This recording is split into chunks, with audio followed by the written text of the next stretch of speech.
Hi everyone, I'm Kyle Dyer and welcome to Colorado Inside Out on this Friday, December the 6th. Let me introduce you to this week's Insider panel. We have Patty Calhoun, founder and editor of Westward, Eric Sonderman, columnist with the Colorado Politics and Denver and Colorado Springs Gazettes, Sage Nauman, conservative columnist and commentator and strategist and owner of Anthem Communications, and Adam Berg, senior policy advisor at Foster Graham Law Firm. All right, everyone, to kick off this week's discussion, and in light of Oxford Dictionary and Dictionary.com coming up with their word of 2024, I'm curious what each of you would think would be the Colorado word of 2024. Let's start with you. As of November 5th, it became trumped. Trump trumped all other coverage, all other events, and the anticipation of what's going to happen for the next 4 years will continue to be the big story. Okay. I'm not sure I can trump that, but my word of the year is island. If you look at that election map, Colorado is increasingly a blue island in the sea of a whole lot of red. All righty, Sage. Mine is mediocre. Colorado has really fallen down in rankings, business friendliness. Where do we lead? You know, we're not leading anywhere anymore. And I think that that is not the Colorado way. And I think that we've fallen behind where we've been historically. Mediocre. Okay. Mine is purplish. So unaffiliated voters have surpassed Democrats and Republicans in recent years. You look at election results from this year in CD8 or the passage of Prop 130, which is public safety funding, and I think we're starting to maybe see a little bit of a shift towards more of a moderate part of the state. Okay, so those are good ones. I should mention Dictionary.com said demure was their word, which broke the internet when TikTok came out with that. They saw a 1,200% increase of the usage of the word demure. And then brain rot was Oxford Dictionary's word, and that's when we're just getting too caught up reading trivial stuff. Certainly not what we do here. No trivial here. For a news story that broke last weekend, President Biden's pardon of his son Hunter has remained a topic of conversation all week long, and our governor, Jared Polis, was one of the first people to make a public statement about this, Patty. I was glad to see his statement. The only possible explanation for what Joe Biden did is he is a father who wants to protect his son, even though his son is a sleazeball who deserved to go to jail. But as my own father would say, two wrongs do not make a right. And in this case, the fact that we have elected a corrupt ex-president to let it continue corruption, who's appointing some of the worst cabinet people imaginable, whose own relatives have done very, very bad things to, who is a convicted felon, all those things do not make what Joe Biden did right. He wants to protect his kid, but his kid deserved some jail time. So good for Jared Polis for stepping out. Whether he did it because he truly believed it was the right thing to say or because he's positioning himself for a later presidential run is a different issue. Mm-hmm. Wrong is wrong. As Patty says, two wrongs don't make a right. The Democrats, yes, they used to occupy some moral high ground around these issues. And with the Biden pardon, they just sacrificed all their moral high ground. And that is the only ground they're going to be able to hold if they want to oppose a lot of what Trump is doing. If you get down in the mud with Trump, what's the old line about getting in the mud with the pig?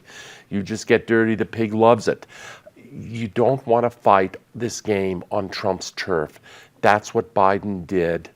I'm stunned by the number of Democrats, not the leading Democrats like Polis, Bennett, et cetera, just run-of-the-mill, rank-and-file Democrats who are trying to justify this. And I think it's almost a PTSD reaction to the shellacking in the last election, where they're just throwing up their hands and saying the Republicans do it, we might as well do it as well. That is the wrong move. I'm honestly surprised that so many others are surprised by it. It's something that I kind of expected, especially with Biden, withdrawing from the race. That being said, the moral high ground is lost because, number one, Biden and his team said this wouldn't happen repeatedly. He said it wouldn't happen regardless if he was in the race, lost the race. If Harris won the race or lost the race, it didn't matter. He was not going to do it, and then he did it anyways. Look, I understand that Joe Biden has one child left who's had a tough life. And I'm sure he looks at this as, this is the last thing I can do to try to give him a fresh start in his life during his final years. But I think that when you consider the argument that Democrats have to make against Donald Trump over the next 4 years to try to, hold him to account. Very hard to do with Biden making this move. And so I think the precedent's terrible. I understand it from a personal point of view, but politically and for the country, I think it's a bad road to go down. And Adam. It's interesting because I don't know that it totally sets precedent in certain ways. So the use of the presidential pardon goes back to the Constitution. George Washington used presidential pardons during the Whiskey Rebellion at one point. And even the idea of pardoning families. So Bill Clinton granted a pardon to his half-brother, Roger Clinton, who had been convicted of cocaine possession. So there's a history of the use of pardons throughout every presidency since the founding of the country. That said, and having that context, I think you look at the arguments Democrats have made over the past year, the party who they shaped themselves into as being the moral high ground, being the party who didn't do these things and didn't use any sort of abuses of power. And I think there is a real reckoning that has to come. And what this means for the Trump administration, we'll certainly see over the next 4 years. Okay. All right. Well, Colorado communities are now in full-on holiday mode, but there are a lot of people amongst us who are not merry, and a Denver program that set out to help more people with behavioral, mental health, and substance recovery programs is now dealing with a lot of attention for allegedly misusing millions of taxpayer dollars. Caring for Denver is the name of the organization. It's a nonprofit that came to be when voters approved a modest sales tax here in Denver back in 2019. And the idea was to help people who might not be able to afford care, and they also wanted to create care in communities so it was very accessible to people. Eric, let's start with you on this. Well, first off, kudos to Colorado Public Radio and particularly to reporter Ben Marcus, who broke this story over the last few days. It was a very solid, well-researched story. It pains me in that I know a number of people on the board of Caring for Denver as well as the executive director, and I regard them to be quality people. But something is amuck here. The purpose of this program, of course, is necessary and of course is admirable. But we don't invest in purposes or good intentions. We invest in specific programs and specific outcomes. And this seems to be raising a lot of questions. And I think one of those questions has to be to this whole model of having a nonprofit that contracts with the city and that is the exclusive recipient of very substantial tax dollars, 170 million tax dollars since when this nonprofit was formed and approved by the voters. Leslie Herod is the board chair, and maybe there should be some accountability on her part. And where this is the nonprofit, there were some 200 groups that would receive money from the nonprofit. I think we all recognize that when it comes to mental health, addiction, homelessness, there's going to have to be a level of experimentation and trying new things. But you don't have the systems in place for accountability. You don't have anyone checking what the results are. And so unless you have a reporter who's actually asking those questions, saying, where's the money going? What are the results from these programs? Who's running them? Do they have any kind of credentials in mental health services or anything like that? Then you're just not going to hear about it. And that happens time and time and again with government programs. Unfortunately, when it comes to these services, when it comes to mental health, people's lives are on the line. You can't just sit there and throw money at the issue and walk away. You have to have accountability. You have to go back and see what worked and what didn't. We can't sit here and just chuck money at these problems and say, oh, we're fixing it, we're fixing it, we're fixing it. We're spending tens of thousands of dollars on, every homeless individual in Denver as well. We're not getting the results that we want to see. Maybe it's because we're not actually going back to review what's worked and what hasn't. Instead, we're happy just saying we tossed a certain dollar amount at the issue. I don't think that's the way to go about doing it. And again, at the heart of this are people's lives. Right. Right, Adam? Yeah. So statistically speaking, almost 600 people died in drug-related cases last year in Denver. The suicide rate in the city rose to the second highest level in 2 decades last year, and it's the highest in the metro area. So this is a serious issue, and it's also a personal issue for me. So I have been in recovery for a couple of years. I know how difficult it is to get sober. I know how important it is that we fund these programs, but accountability, making sure these dollars are going to the appropriate use, going to effective programs that work. And I agree, there's a place for innovation, and we should allow for that. But we have to have better checks and balances in these systems because, again, this comes down to people who are struggling. And I would encourage anyone who is struggling in the holidays or in any other circumstance to reach out to someone, because you do matter and there's lots of people who care about you. Thank you. Patty. Great news by Ben Marcus and CPR, but the fact is you shouldn't need to have the media watchdog programs because they should be run correctly in the first place. And shame on this group for not really maintaining it. If you look at some of the errors, you can see there should have been a lot more control over who was getting the grants and what they were doing. The city auditor alone can't do it. The board should be doing it. The managers should be doing it. And I think we're going to see, I mean, this was out of the goodness of their hearts. Denver voters approved it in 2019 because Denver likes to support people who need help. So mental health. This year, they voted for Denver Health because they want to support people who need help. But people are going to be much more skeptical in the future if they think their money is not going to help. And we saw that in the vote for 2R this year, which is people didn't know where the money was going, so they didn't vote for it. And it's going to be much tougher the next time the city wants tax money. You may be right. Okay.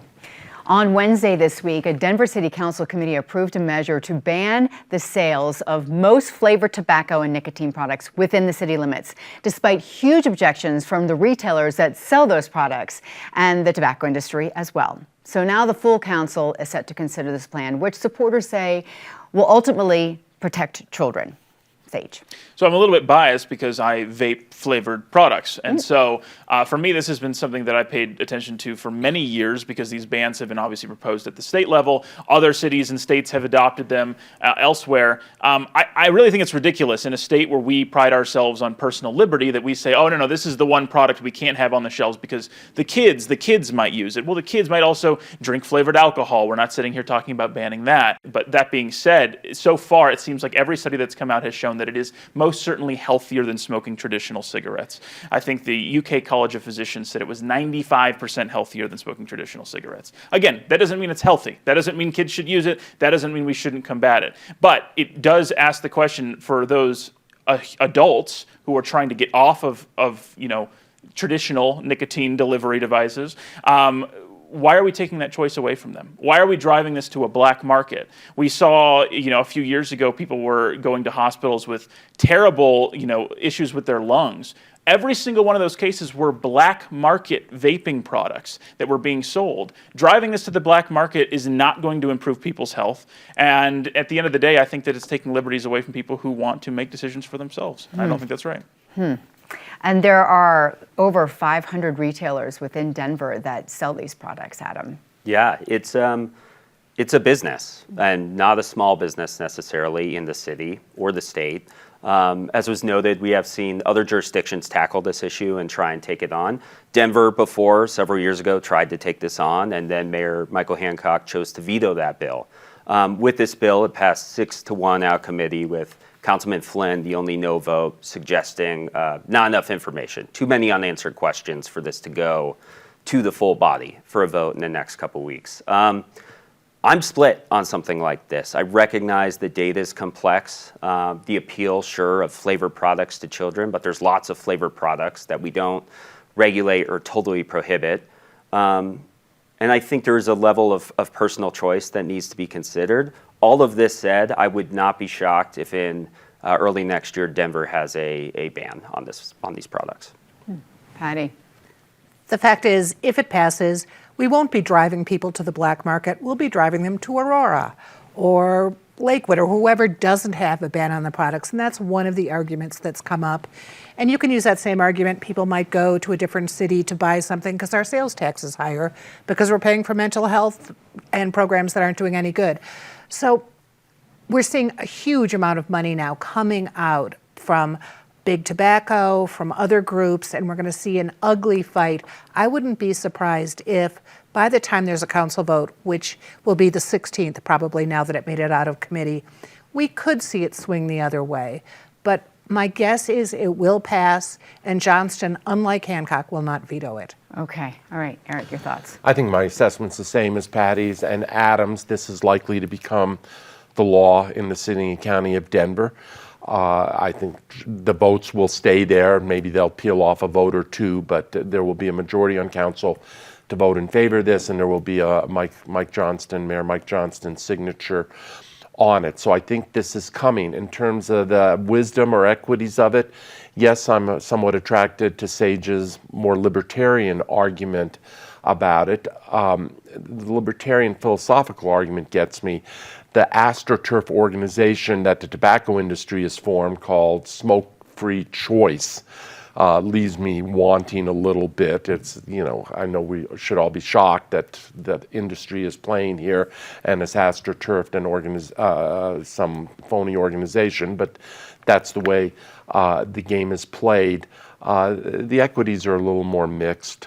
Yes, there will be a black market. Yes, the suburbs will benefit here. This is coming to Denver. Okay. All right. We'll see in a couple of weeks. Colorado State women's volleyball team played in its first NCAA tournament game since 2019 today. But how the team got that spot in the tournament has brought some national attention over this last week, aside from the great teamwork and the talent of the Rams. We should mention that, of course. CSU won last week in the Mountain West Conference, beating San Jose State, which has a transgender athlete on the team. And that team has seen lawsuits and boycotts, with some teams refusing to play them. Let's talk about this. This transgender rights have been a big topic this week, of course, before the Supreme Court, too, regarding health care. I'll start with you, Adam. It has, yes. So the court this week on Wednesday heard initial arguments about a case stemming out of Tennessee that deals with prohibiting gender-affirming care for minors. So top of mind at the highest level of our federal government, in sort of a close relation to these larger issues around transgender rights. The decision is not expected for several months, but it will have massive implications for around 25 states who have laws on the books related to similar issues. I think there is hope from the sort of progressive Biden camp that the court will follow a similar ruling they had 4 years ago in the Amy Stevens case, which dealt with sort of discrimination in the workplace based on sex. But this was more of a actual workplace case, not talking about sort of minor care. Based on the oral arguments, I don't know that the conservative justices are going to be swayed to follow a similar path. And given sort of the tide nationally of politics, it's something I think we should watch closely. But certainly this CSU and what's come about has made it top of mind for a lot of people here in the state as well. Patty? In fact, there was a law case filed by the teams to try to get a decision that San Jose could not play, or this athlete could not play, and it went down right before that match.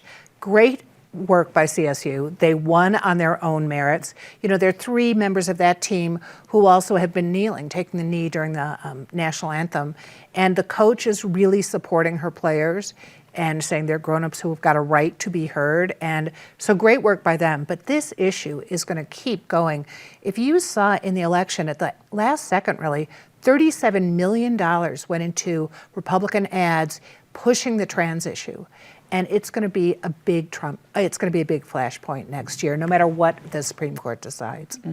It doesn't strike me as that hard to say trans people deserve dignity, they deserve respect, they deserve compassion when that is called for, they deserve equal rights, but not yet then to take it to the extreme of saying that we should have biological men, people who were male at the time of puberty and have that bone structure, participating in women's sports, or that minors, in many cases young kids, should be subject to irreversible medical treatment, the irreversible being the key operative word there.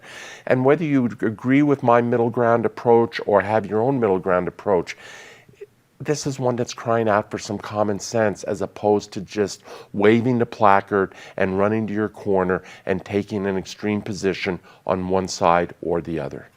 Those at the top of the political food chain tend to take the extreme positions because it's a big fundraiser, it's a big motivator for their bases, and at the end of the day, I think that when it comes to for example, like minor care, I think there is a conversation to be had. I think that's the most critical part, is that this is a conversation that needs to occur in our country, not a yelling match, not a, oh, well, you're a bigot, and then, oh, you're just trying to, harm children. No, this is a conversation we need to have. And I think one of the problems is that most people in Congress, most people you're seeing on TV, are not interested in having a conversation. They're interested in fundraising, they're interested in rallying their base, and that's not how you reach a consensus. That's not how you find that middle ground, where I think most Americans probably sit. All right, well, thank you for the conversation, not bringing too much emotion to it, because it is a tough conversation. Let's go down the line now and talk about some of the highs and lows of this week. We'll start on a low point with Patty so we can end on a good note. Patty. If you loved the construction work on the 16th Street Mall, you will really love what's going on East Colfax. It's already a nightmare, and I worry so much about all those small businesses along Colfax, some of the most eccentric Coolfax places in town, and how they are going to survive, and how people are going to take Colfax to get downtown when that's just beginning to come back. Really, really worries me. I saw one restaurant yesterday. You couldn't even get in the parking lot because construction cars were all around the parking lot. We need to help save these businesses. Yeah. Mm-hmm. So true. My negative comment is going to go to a number of Colorado state senators, in this case, all Democrats. We have Chris Hansen, has been discussed around this table, resigning, running for re-election, even though during the campaign he knew full well he was going to take a new high-powered job in Durango. We have Janet Buckner. Those circumstances, I think, are a little better and more understandable, but still resigning. So we're going to have two new senators, not elected by voters, appointed by vacancy committees. And now we have a Jesse Paul report in the Colorado Sun about Senator Sonia Yaquez Lewis out of Boulder, who is being prohibited by her fellow Democrats from having a state-appointed or state-paid aide because of her mistreatment of her own aides in past sessions. Maybe she ought to go to a sensitivity class or a how to be an employer class. Okay, all right, Sage. So, in the last few days, we had a traumatic incident happen in New York City where the CEO of United Healthcare was gunned down in broad daylight. And that in of itself is a low light. But watching some of the responses to it online, and it's not everyone on the left, it's probably not even, it's probably a very small minority of them, but they're loud, that have been cheering it, saying that he deserved it, or this is what happens when, these kind of companies rip people off. The only thing I really have to add to the conversation is that when he realized he was going to meet his end in those moments, which he did because unfortunately he turned to see his shooter, he did not think about how much money was in his bank account. He thought about his children. And we know no one knew this guy's name before he was shot, at least the vast majority of Americans. We don't know if he was trying to change the culture in his company, if he was one of the good guys working from the inside. We need to have more empathy. We solve our problems with ballots, not bullets. And people championing that, it's shameful. And we've seen it from both sides, but I think right now we're seeing it from a lot on the far left, and it's tragic. Well said. Thanks.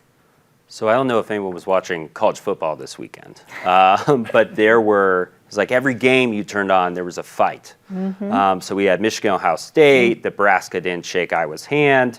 You had Alabama and Auburn, UNC, Florida State taking frustration with flag plants at their stadiums, and then Arizona State. It's not good for the game.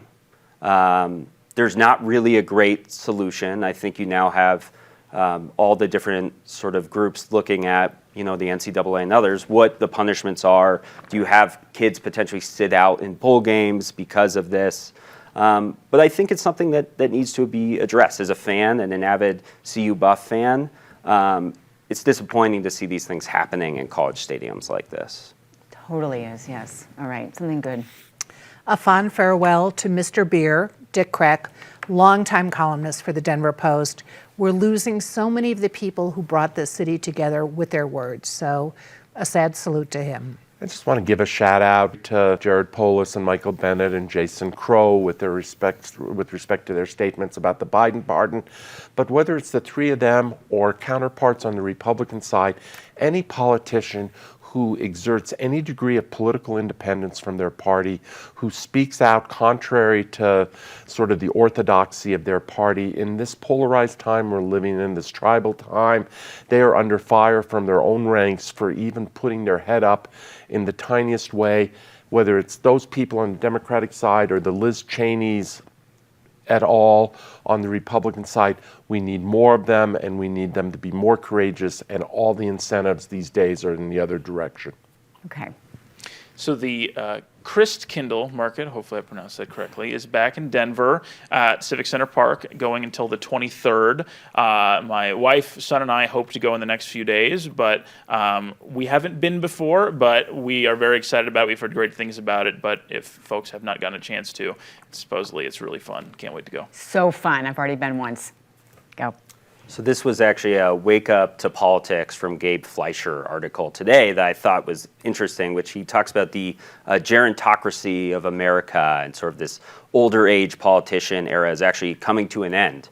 And he sort of points to this younger Trump administration cabinet who he seems to be picking, sort of younger Democratic leadership coming in, and even on the Republican side. Whether or not, I think it's too early to say whether or not this is a good thing. I do think it is a notable thing in the sense that we are in a changing landscape, potentially, federally, not just the next 4 years, but the next 20 years. So it's going to be interesting times, and I'm sure we'll have plenty to discuss as things progress. We will. All right.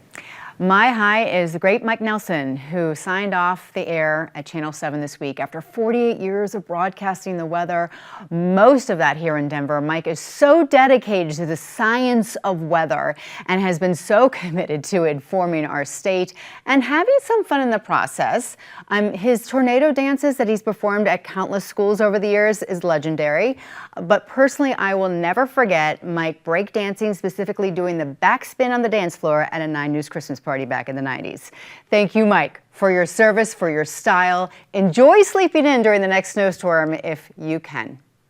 Thanks to our panel for joining us this week. Thanks to you for being engaged and watching with us or listening to our podcast. I'm Kyle Dyer. I will see you next week here on PBS 12.